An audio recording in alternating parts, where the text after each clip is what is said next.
যখন ফ্যাসিস্টের জন্ম হবে তখনই আন্দোলন হবে।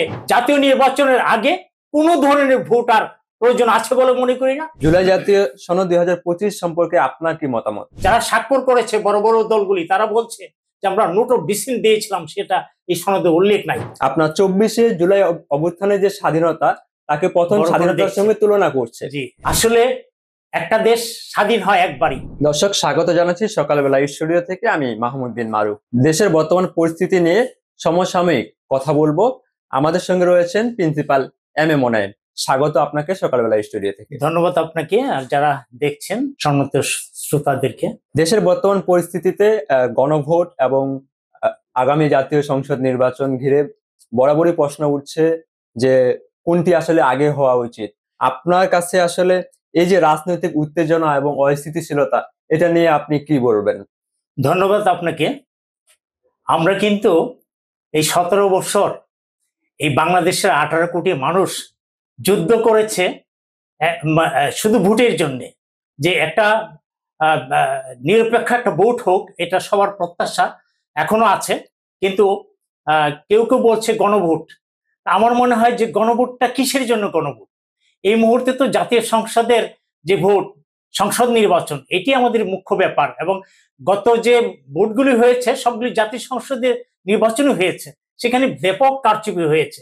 আমরা সেই কারচুপি মুক্ত, দুর্নীতি মুক্ত এবং আপনার ফ্যাসিস্ট মুক্ত আমরা অবাধ নিরপেক্ষ একটা ভোটের জন্য আমরা কিন্তু এই 17 বছর আমরা লড়াই করেছি।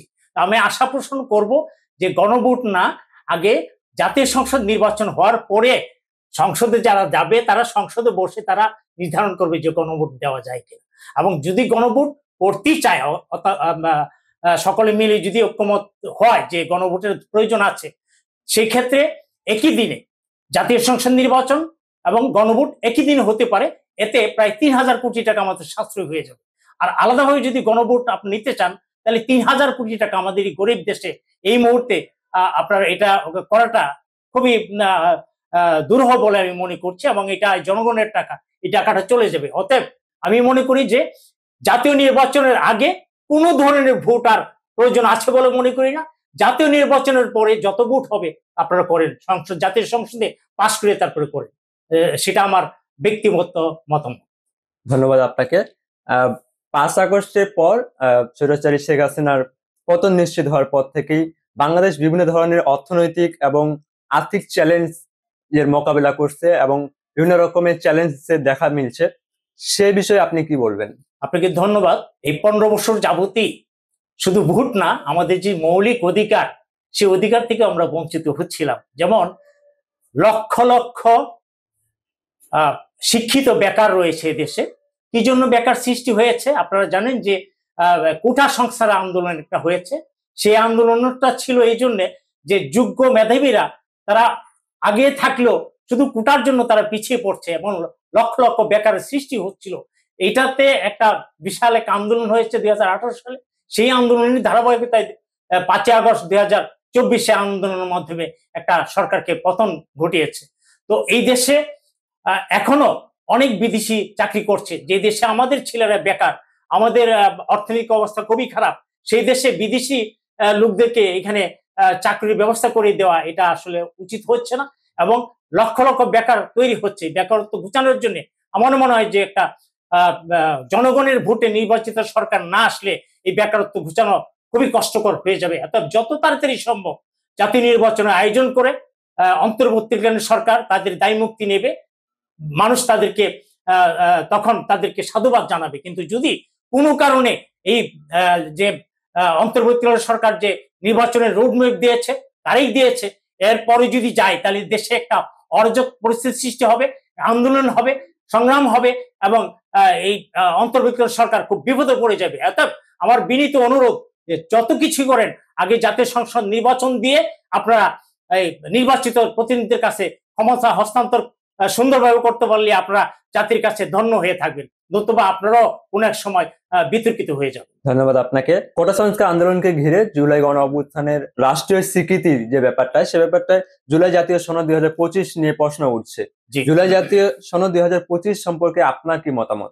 সুপ্রিয় দর্শক, আপনারা সকলেই জানেন যে 1971 সালে মহান মুক্তিযুদ্ধ হয়েছিল। সেখানে ৩০ লক্ষ মানুষ আত্মহত্যা দিয়েছে, লক্ষ লক্ষ মা বোন তাদের সম্মান হারিয়েছে।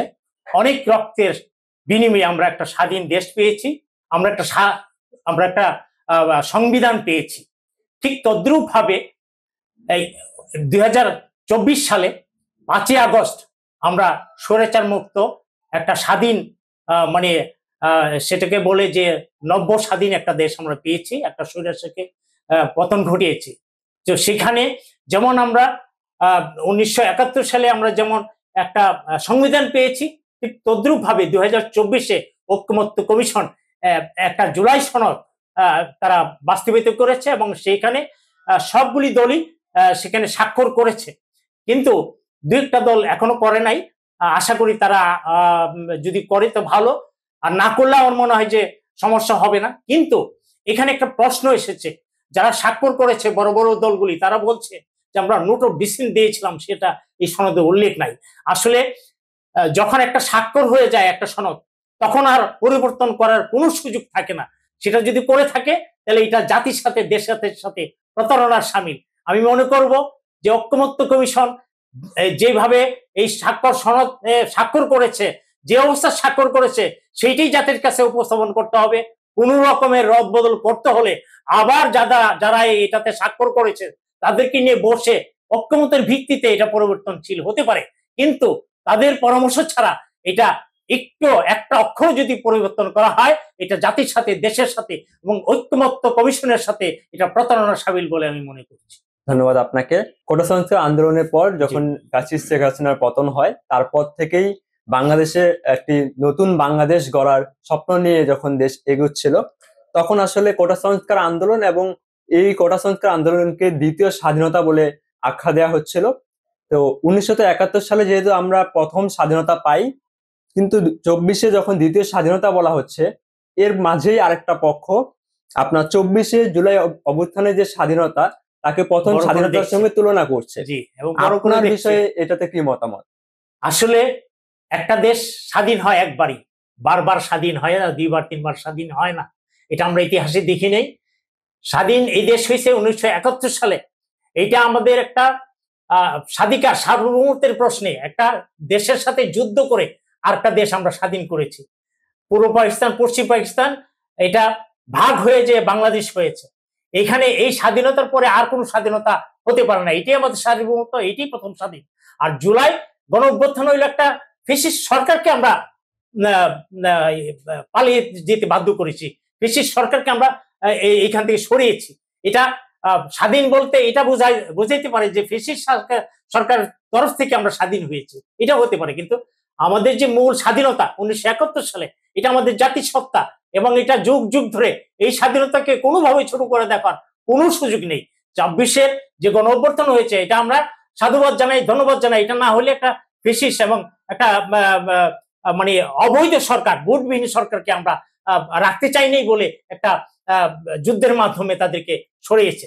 কোনোভাবেই 71 সালের সাথে কোনো যুদ্ধের, কোনো আন্দোলনের তুলনা হতে পারে না। 71 আমাদের জাতীয় গর্ব, এই দেশের সার্বভৌমত্বের গণতান্ত্রিক অধিকার সবকিছুর মূলে 1971 সালের যে স্বাধীনতা যুদ্ধ, এটাকে ছোট করে দেখার কোনো সুযোগ নাই।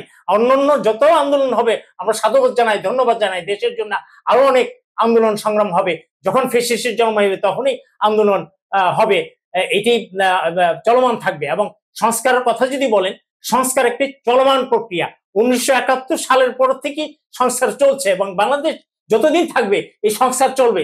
সংস্কার বন্ধ নাই, সংস্কার চলতেই থাকবে। তো সংস্কারের জন্য আমাদের যে মৌলিক যে ভোটাধিকার, সেটা থেকে আমরা বঞ্চিত হব, এটা আমরা চাবো না। আমরা চাই যে ভোট যে নির্ধারিত তারিখ দিয়েছে সেই তারিখের মধ্যে নির্বাচন হোক।